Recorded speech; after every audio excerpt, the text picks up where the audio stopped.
Hindi na naman humarap sa pagdinig ng House Committee on Good Governance or Good Government and Public Accountability ang ilang opisyal ng Office of the Vice President na ipinatatawag ng mga kongresista.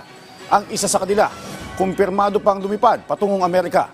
Si Mela Lesmora sa sentro ng balita live. Mela. Joshua, binigyan ng isa pang pagkakataon ng House Committee on Good Government and Public Accountability ang ilang opisyal ng Office of the Vice President para makaharap sa susunod nilang pagdinig dahil kung hindi, inaasahang mapapatawan naman sila ng contempt order. Pasado alas 10 ng umaga kanina nang umarangkada ang ika-4 na pagdinig ng House Committee on Good Government and Public Accountability ukol sa umunoy fund misuse ng Office of the Vice President, gayon din ng Department of Education noong si Vice President Sara Duterte pa ang namumuno rito. Partikular na riyan ang confidential funds ng mga ahensya na questionable umano ang naging paggamit. Sa kanyang opening statement, binigyan diin ni Committee Chair Joel Chua na tanging katotohanan lamang ang nais nilang mapanaig dito. Nais din nilang bumuo ng mga polisiya para matiyak na hindi na maaabuso pa ang paggamit ng pondo ng gobyerno, partikular na ang confidential funds. 7 opisyal ng Office of the Vice President ang pinaharap sa pagdinig. Yun nga lang, hindi na naman sila dumalo.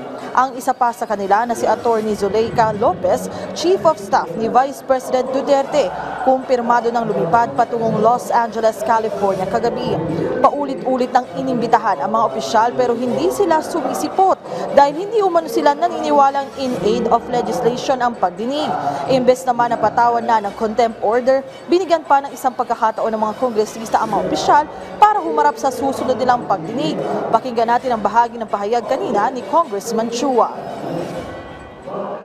Malinaw na madaling abusuhin ang confidential fund kung masyadong maluwag ang mga panuntunan sa paggamit nito.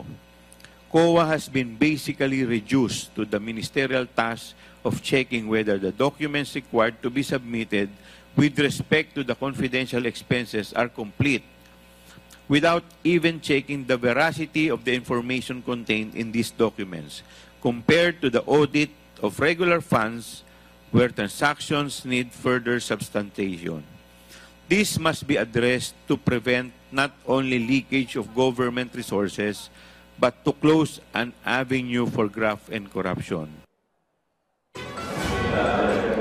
Joshua, isa nga sa mga humarap naman dito sa pagdinig ay si Attorney Michael Poa, isa sa kilalang tagapagsalita ni Vice President Sara Duterte. Pero Joshua, kanina sa pagdinig ay kinumpirma nga niya na hindi na siya konektado sa OVP at hindi na rin siya tagapagsalita ng Vice Presidente. Joshua? Yes, Mela. Kailan naman inaasahang makakabuo ng committee report ang House panel tungkol dyan sa issue ng umano'y fund misuse? Joshua, actually, sa mga panayam natin kay Committee Chair Joel Chua, ay isa yan sa palagi nating itinatanong. Ngayong araw, Joshua, inaasahan nga nating magra-wrap up na sana yung komite hinggil nga dito sa kanilang pagdinig ukol sa fund misuse. Pero malinaw na dahil binigyan pa nila ng pagkakataon yung mga OVP official na hindi nga humarap ngayon sa susunod nilang pagdinig, ay meron pa silang susunod na pagdinig. Ito kasi nga committee report, Joshua, usually nabubuo yan kapag nag-wrap up na ito nga ng pagdinig, ito nga komite. So yan yung isa na inaabangan natin ngayon. Pero Joshua, ang sinasabi nga ni Committee Chair Joel Chua, itong magiging committee report nila ay naglalaman lang lahat ng kanilang findings tungkol nga sa investigasyon. Gayon din yung rekomendasyon para nga mapagbuti pa yung pamamahala sa mga pondo ng gobyerno lalo na sa confidential funds. Joshua? Alright, maraming salamat, Mela Lesmoras.